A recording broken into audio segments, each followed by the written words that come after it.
Good afternoon, everybody. Hey, this is Joe White from Profit Gorilla, Get Life Coaching, Joe White Global, all the great brands that we represent here. But today we're talking about how do you negotiate? How do you handle a difficult negotiation, a difficult person, a difficult sales, right? What inspired this is what's transforming in the White House right now, and Congress. Hello, Crystal. Hello, Megan. I don't get political here, so it's not really about should we build a wall or not build a wall. But here's what you have, right? You have two sides, right? And they have different outcomes, but they need each other to achieve the bigger goal, and that's to make sure the government runs and other objectives, right? Hey, Donna, welcome everybody, right? So we're talking about how do you handle difficult negotiations, sales people, right? Not salespeople, but they can be difficult too, or people who are, in difficult sales situations or difficult people in general, because this is true, right? And we all get frustrated.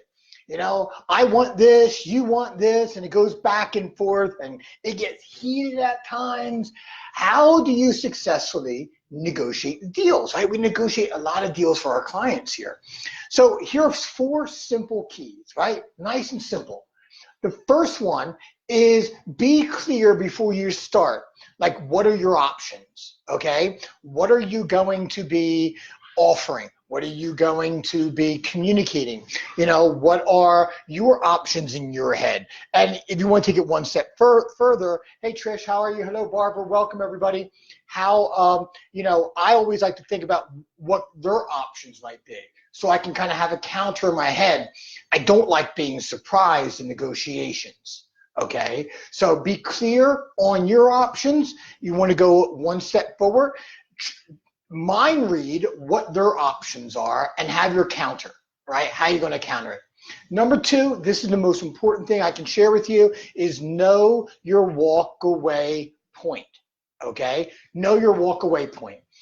In any deal, right? It's like we get so emotionally attached to the outcome, right? Sometimes we want that deal more than they want to do a deal. Once you kind of lose that perspective and lose that boundary, it becomes detrimental to you. In other words, you're going to do something that you don't want to do. You're going to concede more than you want to concede. You're going to get yourself into a deal and you're going to hate fulfilling it. Or the other side, they're going to hate fulfilling it and no one's going to be happy, right? I really do try when I negotiate and when I sell is to create win-win situations. Now, everyone's not going to receive their definition of a win, right? Because think about this, right? If I dominate whoever I'm trying to negotiate or sell, they might just be, in a moment and where they just say yes, but they're not going to be happy about it. They're going to try to back out of it. They're going to be miserable fulfilling and create more problems with me, right? If I lose and I just give in and I'm not happy with those consequences, then I'm going to feel miserable and I don't want to really fulfill this, and it's like I can't wait till this project is done. Right? So win-wins are really what we strive for. But you have to understand that everyone's not going to be happy. Or as we like to say, everyone's going to feel a little bit of pain. It's going to hurt everyone on some level. Why? Because you're going to give up some things you don't want to give up. That's why you need your walk-away point, because if you can't or don't want to concede something that is a deal breaker for you, and you can't trust yourself in that moment. So know your walk away point before you even start. And if you hit it, you got to walk away, right? And that leads to number 3 is don't take it personal, right? That's hard, man, especially for small business owners or people who are really intimately tied or really believe in what they do, those passion-driven people, because we take it personal. It's like you're saying no to me, you're rejecting me, or like I'm doing this for you and I'm not getting paid. It doesn't serve anyone. One of the things I love about business is it's not personal. It's business. And I know we throw that term around a little bit too loosely at times, but there is a disassociation that comes with it. It's much easier for me to deal with a business situation than a romantic situation in my life. Because, hey, in business, if the numbers don't add up, I don't do the deal, right? If I'm not going to be able to turn a profit that I can survive in, I don't want to do it. On the other side of that, in relationships, that becomes very problematic, right? Because my head's telling me to do this, my heart's telling me to do that. Hey, Megan. Hey, George. Hey, Todd. Welcome, everybody. We're talking about how do you handle difficult negotiations, sales situations, or difficult people in general. And so, you cannot take it personal. One of my most favorite books I've ever read is Don Miguel Ruiz. Let me know if you read it. If you have not read The Four Agreements, you want to read it. It is such a small yet powerful, life-changing book.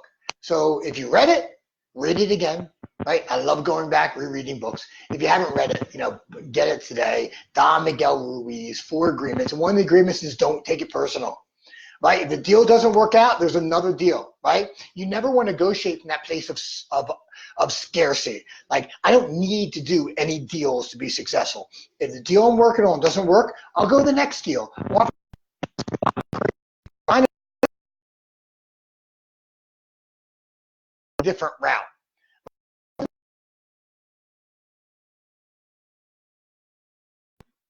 Hey, there we go. I'm back. As soon as we think we need to make that deal, to create that sale, to have that person flip, right, we instantly come from a place of scarcity and fear. And again, it won't lead to that win-win. Number 4 is you got to be flexible.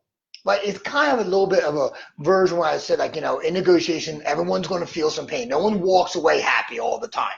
Most of the time, you're going to walk away feeling, I don't love it, but, it's fair, right? Be flexible in your approach. When you only see things one way and only one path through, if something tries to impede your progress, you're stuck. And when we get stuck, we get frustrated, we get angry, right? We go into undesirable states. One of the best tools that I've learned through my 20 years now of coaching and training is being flexible. I have my clear outcome and I'm flexible, right? If I can see a little bit here, I can make it up over there. Okay, there's multiple ways to get from A to B.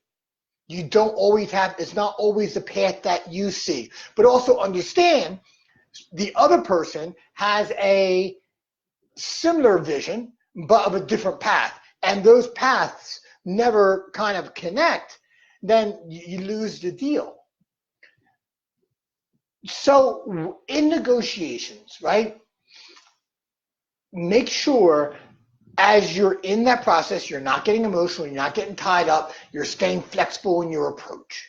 And by doing those things, you're going to become successful more often. So let me recap here for you, right? How do you deal with difficult negotiations, difficult sales situations, people in general? Number 2, be clear. Number 1, be clear on your options.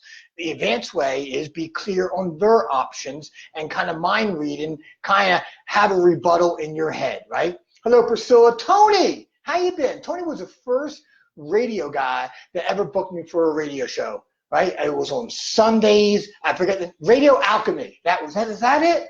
I think that was it. Hello, Joanne. Good to have you here. Priscilla, hello. So be clear on your outcomes, on your options. Number 2, know your walk-away point. That's urgent, right? You do not want to get yourself in a negotiation situation and get so pulled in that you don't know when to walk away, right? Walk away. Number 3 is don't take it personal. Number 4 is be flexible in your approach. The key and in negotiation with flexibility is the person with the most flexibility has the most control. I'll repeat that. The person with the most flexibility has the most control. So if I have 5 ways to get from A to B and you have 1 way, I'm going to have more of the ability to influence you than if you had 5 and I only had 1. So stay flexible, right? So use these. All right, don't just listen. Use these. These are great tools for you. If you have any questions, you can always email me at me, at theprofitgorilla.com. Check us out at theprofitgorilla.com. Social media, you know how to find us. So that's all I got. Thank you, Kelly, John, for jumping on here. Everyone for joining us.